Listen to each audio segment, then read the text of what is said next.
Join us every Wednesday for InFocus, a weekly talk show produced by the SKNIS Information Service, where we provide exclusives with key persons within the government and discuss pertinent, relevant, and interesting matters that affect us all. Tune in every Wednesday, live on ZIZ Radio and streamed live on Facebook at SKNIS Media and ZIZ Online. InFocus, your government, your business.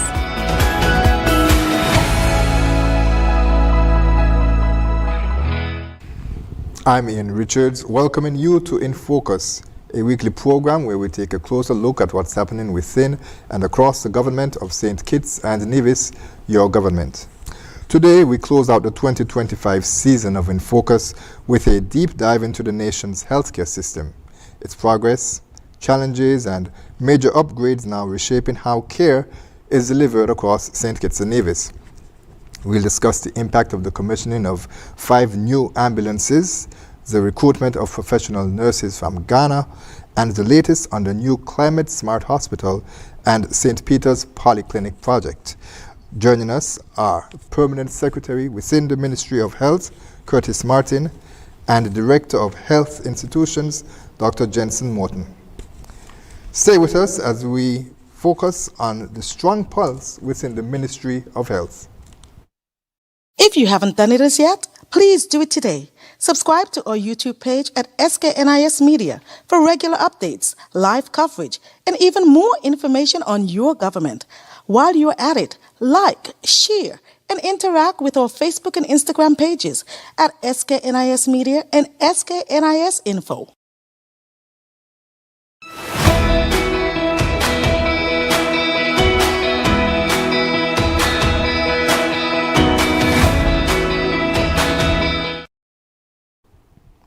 Thanks for staying with us and allow me to welcome back to InFocus the Permanent Secretary within the Ministry of Health, Curtis Martin, and also Dr. Jenson Morton, who's the Director of Health Institutions within the Ministry of Health. Gentlemen, welcome back.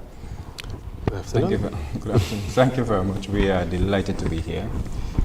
We are very happy to receive your call asking us to be the final episode for 2025. And we're happy to share the health and wellness of our ministry. And there's so much to get into, PS, and so we're going to jump right into it because, as I mentioned, there's a lot of topics that I would like to get covered. And we can probably start with the commissioning of the new ambulances. Of course, that is something that was much talked about, the need for emergency medical transport. So it was commissioned back, they were commissioned back in late October. Now, I want to go back to the commissioning ceremony and quote some statistics shared by Chief Medical Officer, Dr. Hazel Laws. She shared that the ambulance services responded to over 1,600 emergency calls from January to September. I'll repeat that number. 1,600 emergency calls from January to September 2025. What does this number say about the current demand for emergency medical care? Okay. Well, I would have to begin by saying that the number of 1,600 that actually refers to the amount of times that the ambulance was called, that they went to someone's house to respond to a call, and that they came back to the hospital with a patient. So the number is even higher when you factor in the times when they went to a scene and they were able to assist the person on the scene without needing to bring them back. And it's even more when you consider calls that came in which the dispatcher was able to help the person over the phone. So it's a lot of work that's done by the emergency medicine technicians. Now back to the 1,600, that number lets the Federation know how much we need to have a high-class, up-to-date, efficient, functioning ambulance system. And that is something that has been one of the challenges that we entered and met, and one of the things that we've been actively trying to improve. It's multiple things. The ambulances, the actual vehicles, that's one part of it. And then the human resource part is the other aspect of it, which we've been tackling the entire time simultaneously. So the addition of the 5 new ambulances, it's been very good. These vehicles, of course, when you have we had 2 ambulances that joined our fleet since May of this year. Refurbished. These were refurbished ambulances, and they actually have been performing their duties very well. But the 5 new ones, the little advantage that you have when one is new is that you are ensured that you're going to get more out of it based on the fact that it's not coming with any previous mileage. The other thing was that a lot of work went into the selection of the vehicles.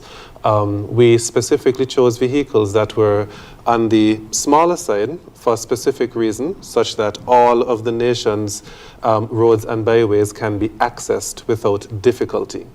We further ensured that the vehicle type, we went via TDC, and the Toyota vehicle type, if one was to look at the overall make of the ambulance, you'd be able to tell that its chassis is very similar to what we call the 14-seater Toyota passenger buses.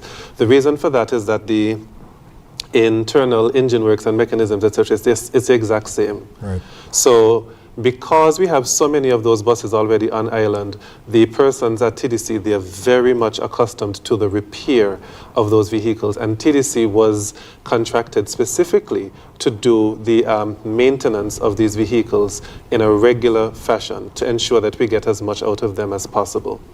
And furthermore, we also made sure that we made our own modifications to the ambulances after they came to ensure that they could be equipped with every single thing that's unique to the St. Kitts Nevis context with regards to the types of calls that we respond to and some things that we would have to put in on our own. Our own on-island local persons via TDC and other workmen on the island actually responded to that. So the ambulances were custom built, as you mentioned, yes. And it was designed to meet the needs of the local staff, not yes. just the local conditions in terms of roads, but also the needs, as you mentioned just now, in terms of the local staff, the emergency crews that yes. is manning it. So how has it really impacted the work of the emergency crews that are on those ambulances and responding to calls? Well, it's been relatively new, and they have been pleased with the service. I've been asking them on a daily basis if everything's been okay, and they've been giving them good reviews. We are trying to ensure that whatever concern that staff members raise in the hospital, that we take them seriously and we try to address them in a timely manner. And with regards to the ambulances, I have to say that they seem like they have been happy with the improvement in the vehicles that they have to use now. So, great. Happy with the improvement of the vehicles that have to use. What about happiness in terms of the times of the response? Because that, of course, is a big concern by persons. If you call the ambulance, I mean, persons would like them to be there. In a timely matter, you're talking about life and death. Yes. How has that been? Well, we have not had any complaints with regards to the timing. For that one, I would speak not just to the staff, but also to the general public. We have not had any complaints with regards to the timing for quite a number of days since we would have started using the new ambulances. The vehicles are just one part of it. It just ensures that there is an actual automobile that is present that can go for them. But surprisingly, the factor that impacts most strongly the rate of response is actually factors regarding the human resources aspect of it, meaning how many crews might be available at that particular point in time when the emergency is called in. Because of the limitations of our population, we would have sometimes one crew or sometimes two crews in the Bastia area. And if it just is that they have left for two other calls at that time that are of a higher level of emergency, that is something that could prolong their response to another emergency. Normally, if they're en route to something that is deemed to not be as urgent or emergent, and another call comes in for something more urgent or emergent based on the description, they may have to reroute to address that one more quickly, since that's more life and death. And then that person that would have called earlier, they might end up having a slightly longer wait. Those are the things that tend to impact the wait. What we've been doing is we've been equipping our dispatching crews such that if the persons call back to have complaints, and this is something that they have also been doing on their own, but if someone calls back with a complaint, that they can actually give advice over the phone in the interim whilst the ambulance is coming, because that person would know approximately how far the vehicles are. Now, the other thing that we've done is we have equipped equipped or equipping. I think we're in the process, of equipping the ambulances with the proper GPS tracking such that that same dispatch crew can know exactly where the ambulance is. Ultimately, we want to work with a combination of Taiwan as well as our own IT specialists to develop an island-wide GPS system that all citizens can access such that if they call in an emergency, they can send their location and the ambulance can find them rather than the descriptions. That is one of the things that's a component of the health digitization journey that we have embarked upon. It's one of multiple paths of that digitization journey.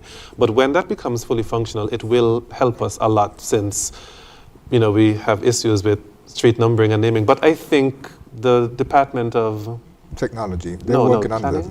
The department to do the street naming. Pardon? GIS.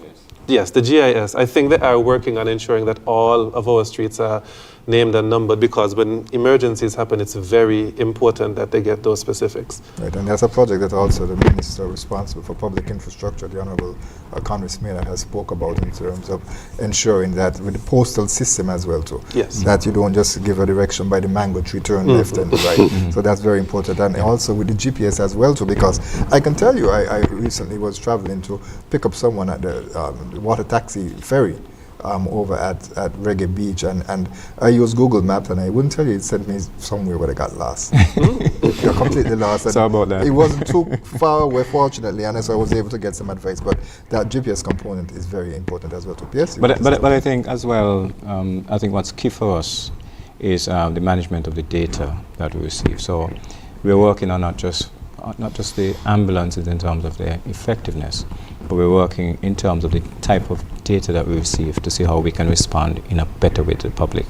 And so for next year, we'll be consolidating on customer service, staff development, and training, and also our key performance indicators. So that will be across the ministry. So we expect to, because for example, every month, the Honourable Prime Minister and Minister of Health, Honourable Dr. Terence Drew, he comes to the ministry every month to go through the statistics across the ministry, and from that we're able to seek a strategy as to how we're going to do certain things, and that's been working very well. So his support has been solid in that way. Right, next time it would be good to get some of those statistics as well, yes, that we can share with the public. Well, I can assure you that early in the new year, our public relations officer, Mrs. Siobhan Richards, she would actually bring Dr. Laws and Dr. Isles here, who would then speak to those numbers. Right, and of course on other programs. And other programs, of course. Just call us. In fact, we'll call you. Right. So just back to the ambulance in terms of, as you mentioned, manpower, the human resource is very important. Will we see an increase in terms of staffing? Are we going to have more persons trained? Actually, we recently had an increase in staffing. We would have trained 11 new EMTs to reach the level of EMT basic, and their training would have been completed in March, and they would have been formally added to the staff in May of this year. And that injection of new talent, it's already assisted with regards to the overall performance of the EMT service. But not just that, we have been linking with Dr. Kayla Maloney. She is a Kititian by birth. She lives and works in the USA, but she is an emergency medicine specialist. She has prepared a package that we are currently reviewing for assisting us with training of the EMTs in various ways. EMT basic overview training, aspects of the continuous medical education, advancing to EMT intermediate level, advancing to the degree level, which is the paramedic level, as well as certification in dispatching to even improve the aspect of being able to respond to calls if your child just got poisoned with something and you just want some advice over the phone as something's coming. So all of those things are being worked on for the new year in conjunction with the recent addition to the staff, 2 of them. One is Dr. Jason Eiffel, who is an emergency medicine specialist specific to the emergency room. And the second one, the most recent one, is Dr. Jonathan Carthy, who's actually from St. Kitts. Dr. Carthy, he trained in Cuba's program, which is actually a cross of the intensive care with emergency medicine. That's the way in which Cuba does it. So Dr. Carthy has already come on board to really help to transform the EMT part, whilst Dr. Eiffel, he's working on the overview and he's focusing more on the physicians in the emergency room, but everyone works in tandem, everyone works together.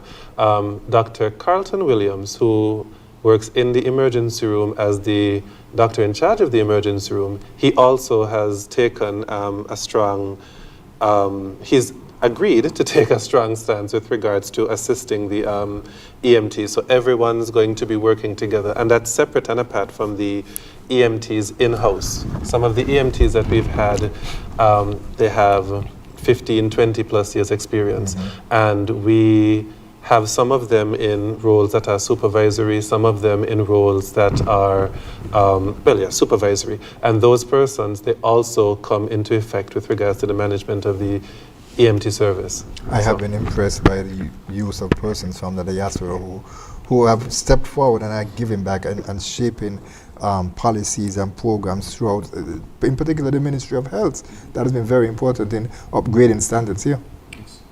And we appreciate it so much. Yes. Okay. So as we speak about staffing now, the Prime Minister at the round the table that was held recently, he also mentioned that moving away from the ambulance schools, but also to JNF itself and the healthcare system, that a cohort of professional nurses from Ghana, they're being recruited. Tell us a bit about that. Well, as you're aware, the world has shifted its focus in so many ways, and with respect to nursing in particular, I should add that that's a profession that is under some stress because of the shortage around the world. And so we always have to seek avenues. Here in St. Kitts and Nevis, we have been doing a number of things, before I get to the Ghana situation quickly, a number of things to build up our nursing capabilities and capacities here. So we've had a number of nurses who would have been specialized and returned to the Federation, and some are also out in specialized field, ICU and others. They're out for training. Out for training, and we have some who have returned, right? We also provided an entry-level maths and English pre-course requirement that would help those, because that was one of the barriers. We have the nursing assistants and nursing attendance program. We also have the registered nursing program and other programs. So we've been building that up. And we also have, before the Attorney General's office, a policy to do the engagement of retired nurses. Of course, this is not to block the succession or the growth and development of those who are there, but to provide the grandmothering and grandfathering that's required to help the system. So it's a cooperative and collaborative effort. But with respect to Ghana, I don't know if you've been paying attention with respect to what's been happening in the region. The Caribbean has basically taken a route to Africa, our motherland. And we have seen Nigeria, we've been to Morocco recently, Dr. Morton, myself, and Mrs. Maynard, the Director of Operations. We have seen where the Caribbean African Union have had several summits. And part of it, we've discovered that Africa, again, has quite a bit of resources. And these professionals who are coming on, because it's not just Ghana, we have some doctors and nurses coming from Nigeria. And those that are coming have years of experience, because they have to fit a certain criteria before they get here. And so we are benefiting from that resource. Africa is very big. If you take Europe, you take United States, you can fit it in Africa. Africa has a lot to offer. In fact, right now where the world is under stress again from births versus the number of deaths. In St. Kitts and Nevis, and other islands, you would have a challenge with respect to more births than deaths. We need more babies, all right? But in Africa, it is said about 2050, every 1 in 3 persons will be from Africa. So the birth rate, it hasn't slowed down, right? So, and of course, you have heard from, for example, the Premier of Nevis, who have said that in order for us to do better economically, sometimes we have to look at the population in terms of what we need to do, especially in small spaces. So those doctors and nurses, they come highly qualified, right? Specialized areas, and they come, and they also is the onboarding, because part of the onboarding is making because we have had nurses, doctors from Cuba, Philippines, and so forth, and they work with us. The nationals have actually said to us, look, we enjoy the service these people give to us, right? So the onboarding and making them feel at home away from home, we have made that a very, very high focus in the Ministry of Health. And we'll continue to make sure that our African brothers and sisters receive the same cordial invitation and work with them. The recruitment of these professionals, it is to fill a gap. It's not to replace anyone. No. There's never replacement. Dr. Morton perhaps can answer that piece here. We have. Pardon? Go ahead, Doctor. Sorry. We have. Go ahead. Yeah, go ahead. We have quite a number of, we can consider them to be vacancies with regards to nursing. Or the best way to say it is that we actually have a shortage of nurses.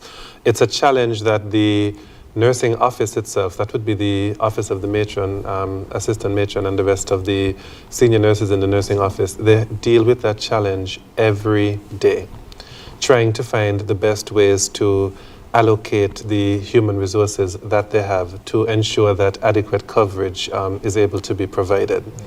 Normally, the challenge that emerges is that enough nursing staff is there, but in the event of a single person being unable to come to work for whatever reason, we're human beings and emergencies happen, it can cause a lot of chaos before we can, get it under control, just because the staffing is that tight. There's no excess, there's no room, there's no wiggle room, etc., etc. And apart from that, we are going to be recommissioning the private ward soon, and that's going to need an additional cadre of nurses to ensure that it also is manned 24/7. So the timing of the additional nurses coming, it's twofold. It's one, to address the current shortages that we may have, but it's also something that is going to allow us to be able to reopen and offer that service.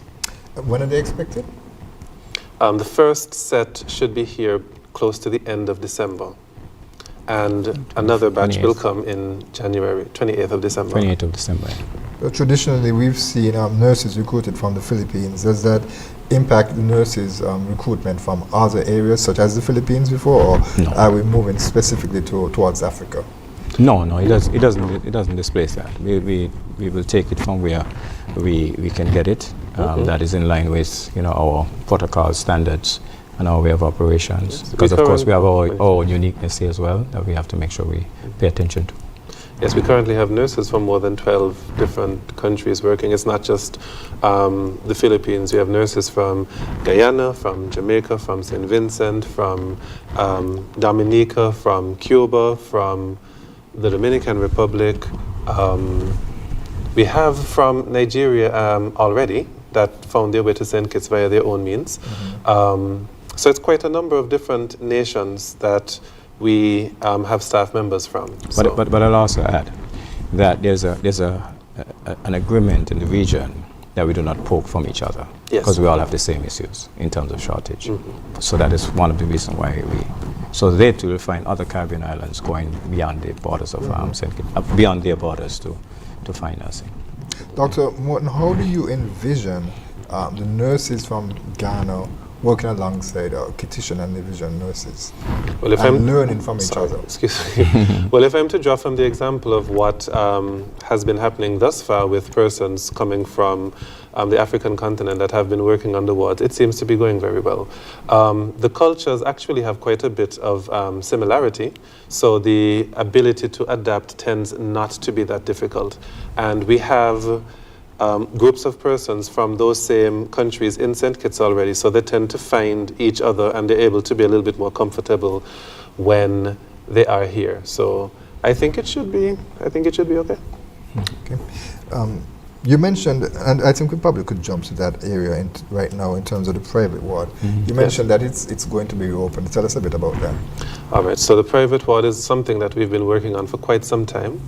It would have last seen activity around March 2022. That was around the time when the very last of the COVID patients that were being treated there, that's when things would have ceased. By the time, and after that, the ward was essentially closed. By the time we would have come on stream, which would have been around September 2022, the ward was in a grave state of disrepair. And it was not in a condition that could have been accepting patients. So we had to do multiple rounds of deep cleaning, which was one thing. But the other thing was that the roof was not, the roof basically had lots of leaks throughout it, which was proving to cause even more difficulties with it being able to be kept up to standard. Thanks to cooperation with Taiwan, we were able to get the roof repaired, which was the first challenge or the first obstacle to overcome. After the roof repair, we were then able to systematically go throughout all of the rooms, etc. in the area, and we were able to upgrade all of the spaces. After that, we were able to get new modern furniture put into place, and now the only thing that's outstanding is the human resources aspect, which we are going to be putting in place in the next few days. And then following that, we will be able to reopen. We were trying to get it open. Ideally, it would have been good if we were able to get it open for like November to hit the cruise season, because that tends to cause an influx in patients that would need private care by their choice. But better in the middle of the season than after the season. So we're working on it right now. I have to give props to Mrs. Lindsay Maynard, the operations director, who's really been working on it bit by bit over the course of many months to ensure that this is done properly. So the impact of having a private ward, because of course you just mentioned in terms of having additional patients. So spacing, you have now able to accommodate more patients. That's one. Yeah. What else would be the benefit of having a private ward? Finances. Well, the private ward, it historically was one of the major sources of revenue for the hospital. And with the services now being able to be reoffered, it allows our own nation's Ministry of Finance to be able to gain back some of the income that it's been spending on healthcare via that ability to have those charges being meted in rooms of that type, in which the person actively chooses to go in rooms of that type to pay the fees of rooms of that type. So that's one thing. The other thing is some persons, local persons, they have also been requesting to get a private room. Without the private ward, the total private rooms that we have, it's not many. It's just about 2 per ward. It's about 2 to 6, depending on if you want fully private or semi-private. So it's not many, and if they're full, then there's no option except to go in the more open area. And that's one of the reasons why with the new hospital we leaned towards having as many single rooms as possible, because we've realized from persons' own indications that more and more people are trying to get individual rooms for the sake of their privacy compared to in the past where that might not have been as strong a concern. So as the population has evolved with regards to their mindset, we're trying to meet the demand. But the private ward helps to address that, that demand. And so will the rates be adjusted, as you just spoke to the fact that it helps to contribute to offsetting the expenses that the government said? Will the rates be adjusted? Of course, let me answer that quickly, of course. Well, remember, what we've also done is we haven't put it back as it was. We have improved the aesthetics. If you go and you see the chairs, you may want one. They're really nice, very comfortable, a warm embrace and all of that. And so even the very towels, right? So that comes at a cost.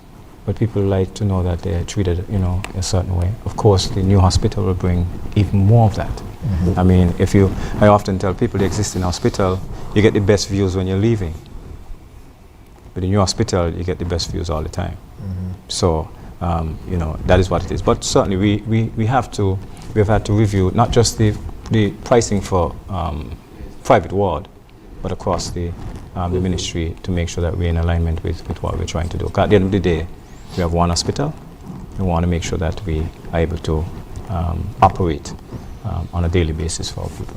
Yes, but I just have to put in one thing, that even when we have the pricing reviews, we do not do anything to cause a barrier to persons' access to healthcare. Correct. Anything that we adjust with regards to pricing, it's going to be in aspects that are choice-based. So you'll have your option. If you want this one, this is the one that's either, well, sometimes it's free or sometimes it's relatively inexpensive, but if you wish to get this other option is available, but it comes at a cost. Right. So that's the way in which we've been moving. We can't have anything that's a full-blown barrier to your access. Or the most that we would do is we limit things that we limit things that have a paywall to entry, and we would rather treat, and then, if anything, we bill you afterwards, and then come into the department, and we'll discuss how we'll move forward with regards to the payment part.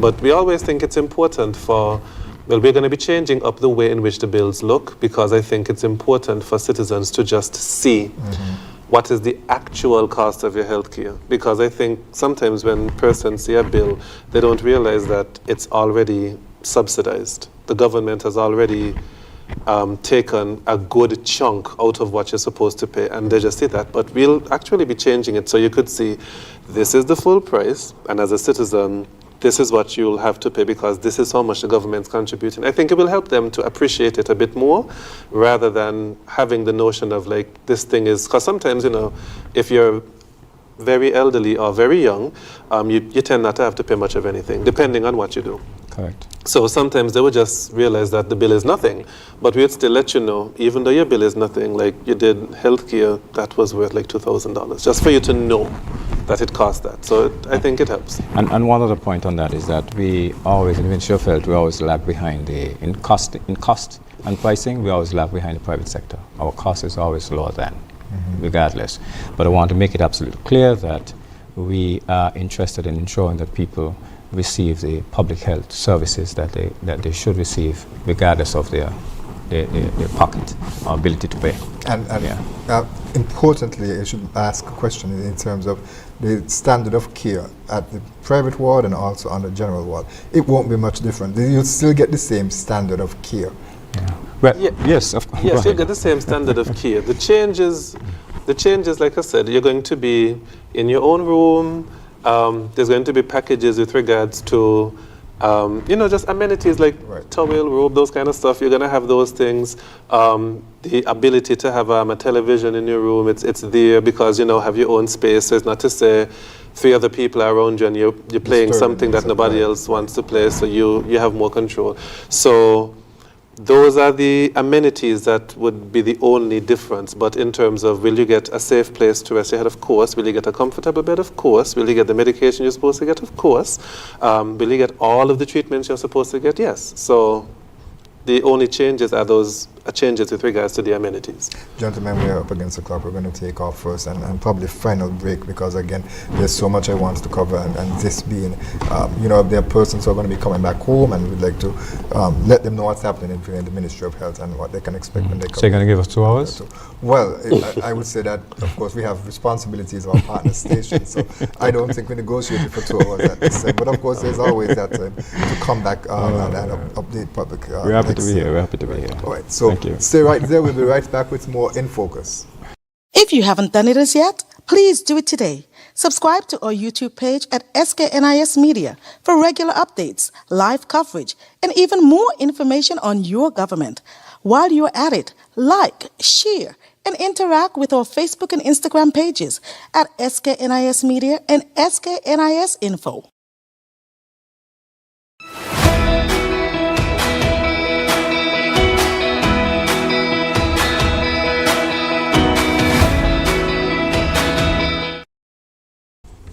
Welcome back to In Focus. We continue our discussions with Curtis Morton, the Permanent Secretary within the Ministry of Health, and Dr. Jenson Morton, the Director of Health Institutions. And we are talking about the strong pulse that is taking place within the Ministry of Health. And you mentioned the smart hospital several times. And before I get to that, I want to stick with our discussion on the current structure. JNF is, of course, has been much talked about by the Prime Minister. The introduction of MRI services and a new facility had to be constructed for that. Basically remind us why the new facility, the new building was necessary, and where are we with that?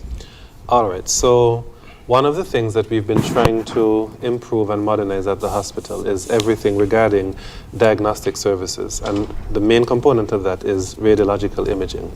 So if you would be focused on, or if you focus on what the Prime Minister has been systematically doing, you'd realize that we started with the upgrading of the X-ray unit to be able to do fluoroscopy studies. Then further to that, we had the addition of the CT scan machine, the 128-slice CT scan machine, state-of-the-art Philips CT scan machine. Now, apart from those two devices assisting, another one that was absolutely necessary for persons to get the information that they would absolutely need in order to make the best diagnoses would be MRI services. Now, one of the pluses of MRIs is that MRIs are not an emergency, they're not an emergency imaging service. It's not like a CT scan in which you need an emergency CT scan. So it's something that can be booked and it's something that can be planned, but it is something that gives lots of information that can help different doctors to be able to treat accurately what they're going to be treating. Now, in the past, St. Kitts did not have any MRI at all. And when persons needed those services, they had to travel to either St. Martin or Antigua. And that would have been a long time ago. About 10 or 9 years ago, that was when the nation was able to benefit from MRI services being offered at the research facility in Borio. They were dual purpose in terms of it was needed for the research that they were doing, but it also was a normal machine which human beings themselves could also use. So the services were there, and that was the only source of MRI imaging. Since I have to say that Dr. Clark has a private MRI facility in Bastia now, so at least we have multiple options now. But on the government side of things, we also recognize that persons still would need the ability to access MRI imaging because, of course, we're always trying to ensure that barriers to access are just not there with regards to the general public getting what they need to get their to get everything that they need for their services. Now, even though we are commissioning a new hospital, thanks to MRIs not being emergency procedures, it allows an MRI facility to be placed anywhere. So it does not absolutely have to be in the hospital. It's best if it's close to the hospital, but it does not have to be a part of the building or on the absolute grounds of the hospital. So that gave us the freedom to look at the current hospital grounds that we have and to actually put the MRI facility in place there right away. Since the Ministry of Health is still going to be controlling the space and the new hospital is coming on stream, it meant we did not have to wait until the new hospital was done to be able to have MRI services available to the general public. So the space was identified, the research was done, and the building was constructed. That building is an expensive type of building because you have to make sure it has the correct components with regards to everything from the electrical load to the shielding to the magnet fields, limitations being taken into consideration. So it's a lot of research that had to go in it. So it actually is quite a sizable investment, separate and apart from the machine itself. The machine itself is coming to St. Kitts within the next few days, actually. But the room had to meet specific stipulations before we could even get into the path of having the machine here, even though the machine was paid for quite some time ago. So when that service is up and running, it's going to be the first time that the government of St. Kitts and Nevis has an MRI machine, and the first time that those services are available in the government service for St. Kitts and Nevis. So it's going to be quite a milestone and quite an achievement. So the building is essentially finished? Where is the status of the building? The building is finished. It's quite a few partners had to come through for the building to be finished. Apart from the contractor himself, SKNIS also played a very pivotal role because of the changes to the entire electrical system that had to take place. And, you know, they came, they put up the, I don't even know these things, the transformer, the big transformer, excuse me. They dug the trenches for all their wires, and they've done all of that. The experts are going to be on island on the 8th to do the absolute final checks to make sure that everything is in place such that it's safe for them to ship the machine, because that machine is a type in which it can't stay idle at the ports. From the time it comes, it has to be shipped right into its place. So everything has to be ready to accept it. And then when it comes, you seal it off, and then you prepare the internal part of the room for the final part. Then you commission the machine, train the staff on the machine, and then everything's good to go. So we're looking towards hopefully getting it up and running by the end of the first quarter of 2026. Okay, that was going to be my next question. Okay. When can we expect the services to come online? No problem. Will that also include an additional staffing, persons to operate the machine? Yes. Yes, so two things are taking place. For one, I have to thank the Ministry of Finance because they have understood the request which we made, and they've allowed us to have space for the employment of an MRI, of a specific MRI technician. And we do have an application that has the necessary qualifications to do that role. But that's just one. All of our radiographer staff, we have 7 radiographers on staff currently, all of them have expressed interest in training in MRI. All of them come with training in MRI, but they've expressed interest in getting the specific training for the specific machine that we're going to be incorporating. So working with partners in Taiwan, we intend to send them to get the training one by one on site in Taiwan, and then when they come back, they'll serve as additional persons that can ensure that the machinery is able to be operated.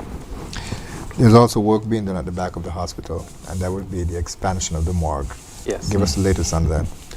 Okay, so if one went to the back of the hospital, one would see the oldest part of the hospital, the part that was built since 1966. So persons that, if you ever used the hospital before around 2001, so persons that are in that age bracket to remember 1966, that. that's me. They would remember the old parts of the hospital and which was what component.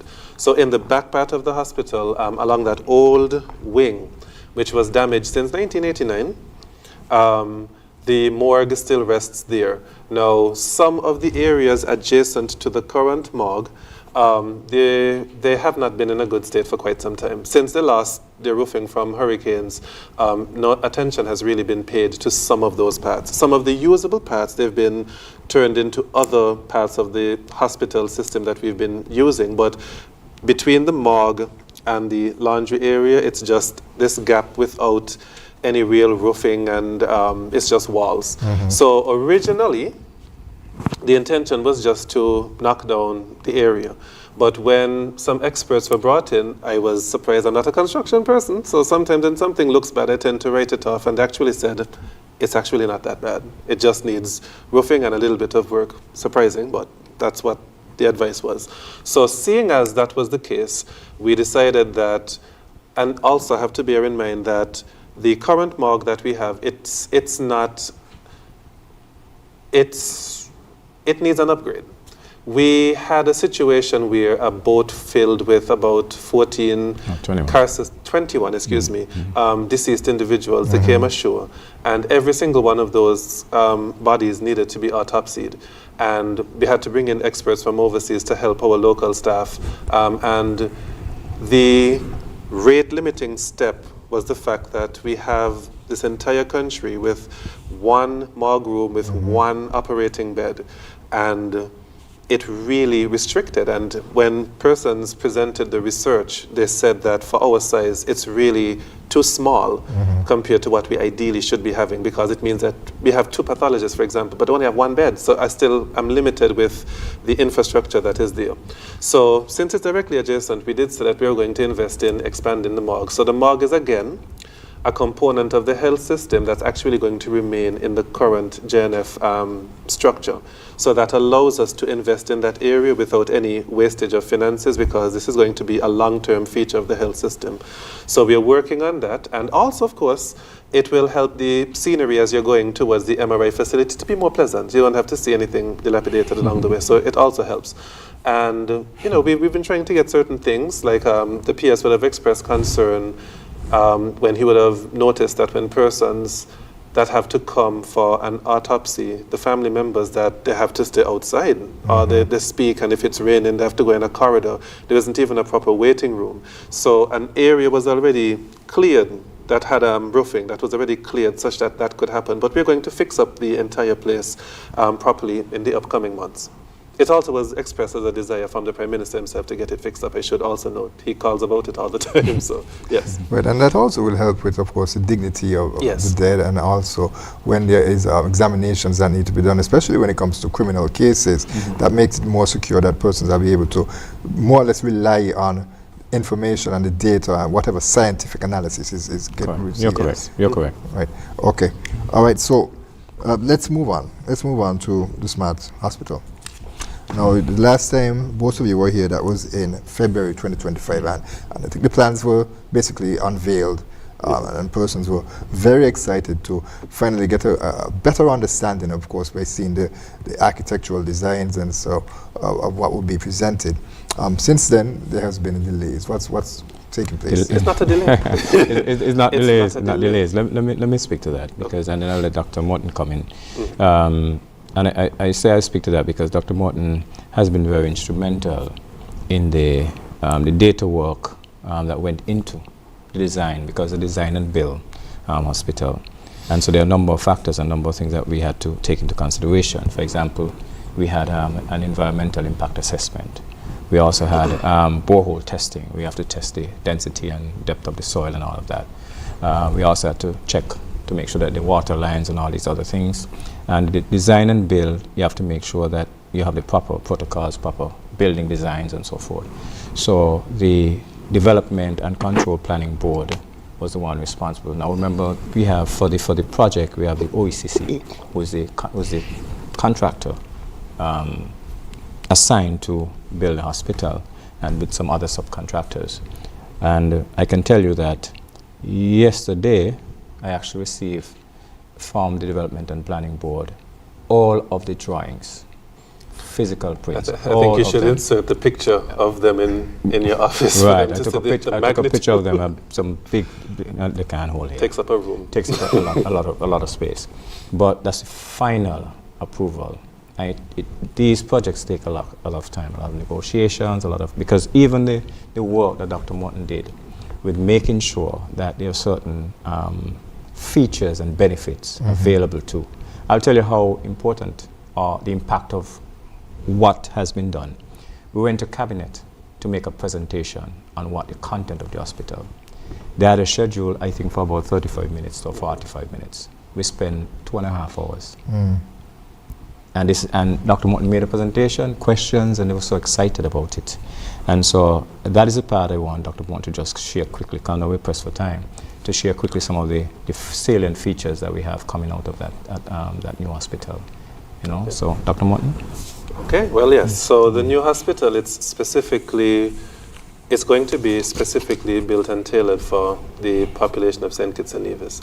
So everything that's being done with regards to the new hospital, these are the final things that, from our analysis, that we think cannot be achieved at the current JNF site. Of course, we try to maximize what we could do at the current JNF site, but there are certain limitations that came about that were due to the infrastructure of the area. So this gives us an ability to offer a lot more to the citizens of St. Kitts and Nevis with regards to the level of healthcare standards that are in line with international standards. The first thing is that the facility is going to be a 128-bedded facility. Now, some persons would see that if you research it, you say the current hospital is 164, so if you're going to 128, isn't that a step down? It's actually not. If one is to look at the tallies at the end of the day for the inpatients of the hospital, it's usually juggling around 70. And even when the hospital was first being rebuilt in 2001, the recommended amount of beds was actually 120. It shot up to 164 just because of a few things happen here and there which made people say that, okay, let's err for safety and go up to 164, and it's proven to not be necessary. What makes it difficult is the distribution or the allocation of the beds. So how the facility has been designed is designed in a manner such that it doesn't have the restriction of this specific ward or this specific type of patient only in this area, and it's a lot more overlap that is allowed so that we can occupy as much of the spaces as possible in a level of maximum efficiency. Also, which I would have mentioned earlier, maximum single room. So what that means is that when we are all long and gone, 50, 60 years in the future, when the structure is still standing, if there is ever any other pandemic event, nobody has to bend over backwards to try to make any kind of shifts or adjustments. The facility, they'll be able to see that the facility has been specifically built to be able to be used for in such a crisis if it were to occur. We've been able to expand the spacing offered in particular areas where persons would have had some complaints. And we're also focusing on 3 particular centers of excellence in the immediate term. We're focusing on oncology, on cardiology, and on everything to do with nephrology, meaning our cancer patients, our kidney disease patients, and our heart disease patients.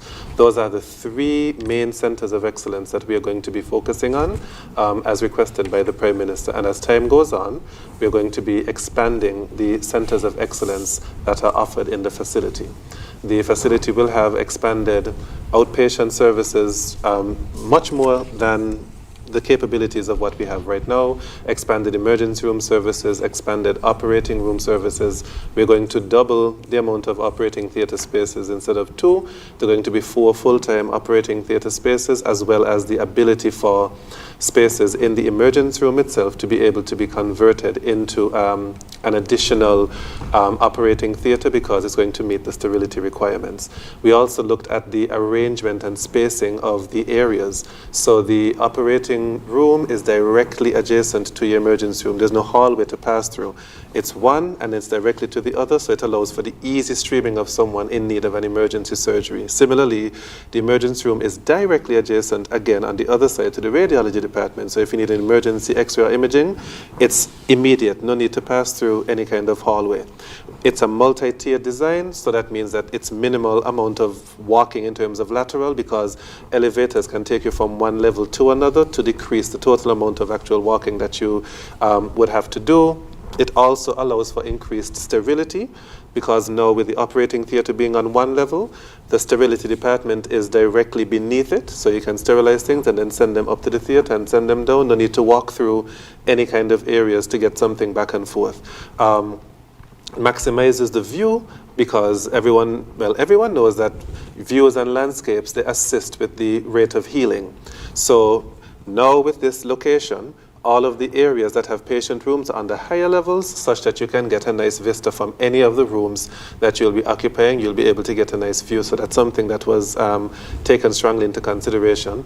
Its ability to withstand a long list of natural disasters, such that the hospital, even though it looks very nice, it can provide the functions of an emergency shelter, part 1. But apart from that, the general public can rest assured that nearly regardless of the emergency that hits St. Kitts, that the hospital will be one of the last buildings standing, because of the level of investment in the infrastructural stability that we are taking into consideration. And of course, in terms of green energy, the ability for water harvesting, water recycling, the ability to reduce the overall electrical consumption based on the design of the maximum natural lighting utilization and other aspects. The list goes on and on. It's quite a number of things were taken into consideration to ensure that this project is a successful one, and that we didn't really leave any stone unturned to ensure that as many things as possible that we put in this hospital. Maybe a future generation, we're not perfect. If they have to adjust something, they got to at least look back and say, okay, we can appreciate the amount of work that went into it, and we're going to try to keep it up at that standard. But that point that you made about it being able to withstand natural disasters of significant impact, of course, we recall the devastation in Jamaica from Hurricane Melissa, Category 5 hurricanes. And as I spoke to the Prime Minister on the fireside chat during the budget consultation at the Marriott, we see that Category 5 hurricanes are basically, they're not the exception anymore. They're developing every now and again. And the change happens overnight. You would hear about a tropical system, maybe, and then it's upgraded to Category 1, and then overnight, sometimes 2 days, it's already a Category 5. That's very important to have this facility being able to withstand a Category 5 hurricane at least, because, like I said, they are no longer the rarity. They're coming the exception. And of course, we pray against any major strike against St. Kitts and Nevis of such. But the government's job and our job as a people are to be prepared. Yes. I agree. Okay. So can you tell us a bit then, based on what you would have said in terms of plans being approved? And I know I wouldn't necessarily want to tie you down to a timeline, because there's still a number of factors that have to be taken into account, especially when it comes to the contractors and building materials and all of that sorts. But when can you're forgetting one factor. What's that? Tell me. A hard-working Minister of Health, Prime Minister, he doesn't sleep. He has already put together a task force we held our meeting yesterday, and that's why I can tell you that we will be not only turning the soil, we're putting on the cornerstone before the year ends. Before the 2025 ends? Before 2025 ends, we're putting on the cornerstone. Okay. All right. And so, something else that the Prime Minister, Dr. Morton, and there's just about 6 minutes left, just under 5, I should say, that he's been very passionate about was the St. Peter's Polyclinic, because, of course, St. Peter's is the fastest growing center in terms of in St. Kitts and Nevis in terms of population. Tell us a bit about the clinic, because, of course, it started and then it had to be paused as well. So tell us what's happening there. Okay, so the Polyclinic in St. Peter's is a project that's dear to the Prime Minister's heart that he wants to really see finished, but not just finished, done properly. There was an original plan for St. Peter's to just get a new health center, essentially. But, you know, from the advice of the Prime Minister, because of the population of the area and its uniqueness with regards to its location, and I don't want to say isolation, it's not really isolated, but it's kind of a large amount of people that are separate from the wider St. Kitts, if you think of the Island Main Road. So it was his desire for it to be on another level and to actually be a polyclinic with multiple services, meaning for it to have a pharmacy component. It would be the first pharmacy in St. Peter's. For it to have a mini lab component to again be the first lab services in St. Peter's, and for it to have a dental component, for it to be the first dental office in St. Peter's, all under the same roof as a one-stop shop. It's also going to serve as a semi-ambulance depot, not 24-hour ambulance station, but as a place where persons know that if they have something urgently, that between particular hours they can travel right there and that they can get either dealt with or chauffeured accordingly. It's also going to have the regular health center services with some expansion of those services. So all of that is planned. The expansion on the original plans that were there, that's already been done, it's been discussed. There were some delays from contractor side, but that's been, for the most part, resolved. And the final part of it was just to agree upon some of the aspects of the expansion of the plans. And the designs have been completed, actually. I think that's been complete, right? Yeah, so that has been completed. So now they can move forward with the finalizing of the St. Peter's Polyclinic as well. And we are trying to see from the pilot of St. Peter's project how many areas we can transform into the polyclinic type of model instead of the health center model. So the health center model's plus is that you have lots of small facilities and the accessibility factor is increased. But when you have that many small facilities, it's difficult to have many of them have the full list of services that a full polyclinic can offer. With the polyclinic setting, it allows for you to have all of the services under one roof, and it would just be to improve your transportation network such that no one is negatively impacted. So even if it is that you had 3 health centers that were small in an area, and then you instead get one solid polyclinic, it would be for there to have a good transportation network. So persons that were accustomed to going there, you can easily go to this one, but the plus is that, you know, a physician is always there, the pharmacy is right there, dental services, everything that you need is right there, and that's the model that we're going to. So with St. Peter's, if the project with St. Peter's proves to be successful and the numbers are able to back it up, that's when we can start the discussion with the different communities if they're interested in having the shift to the polyclinic model, or if they still prefer the older health center model. And we'll see as we go along. Yes. And where do you lean? Pardon? Where do you lean? I prefer polyclinics, but at the same time, I have to ask the persons that utilize the service. So even though I'm looking at it from the outside saying, instead of having 11 health centers, we can have like 4 or 5 polyclinics that do everything, and it's just to have buses going back and forth to help older people. I don't know if they would say, I'm accustomed to walk into my health center, I just want to continue walking to my health center. So it's up to them at the end of the day. We'll find out. Right, okay. So P.S., I know that you recently would have welcomed a new public relations officer, and Right. the ministry has been doing a lot more to keep the public informed. I'm going to give you a quick second to plug one of the latest initiatives. Well, I wouldn't say it's necessarily it's the latest, it's a quarterly. It's actually, the cameraman. Cameraman, you have this? Right, this is our third edition of our health cycle newsletter. It's online. It's on the social media platform, including our Facebook page. It will be shared also on SKNIS. We are featuring Mr. Glenville Leader, who works in our community services. And of course, next quarter, we'll feature someone else. But if I may very, very quickly, I just want to just to thank you for the time that you've given us, and to let the public know that we'll continue this engagement in the new year. It'll be more frequent because we have a lot to share. All right. Yeah. So I'd like to thank you and Dr. Morton for joining us for this edition of InFocus. And as I mentioned at the top, it was our final edition for 2025, and so I think certainly the public would be grateful for the information that was shared. And of course, we look forward to hearing a lot more in 2026 about the continued improvements in healthcare. Of course, the ministry continues to work, the government continues to upgrade, because as the Prime Minister often says, all we have is our people.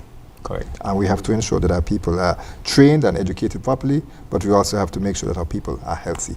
So, gentlemen, thank you so much for joining us for this edition. Thank you very much. Merry Christmas, Happy New Year.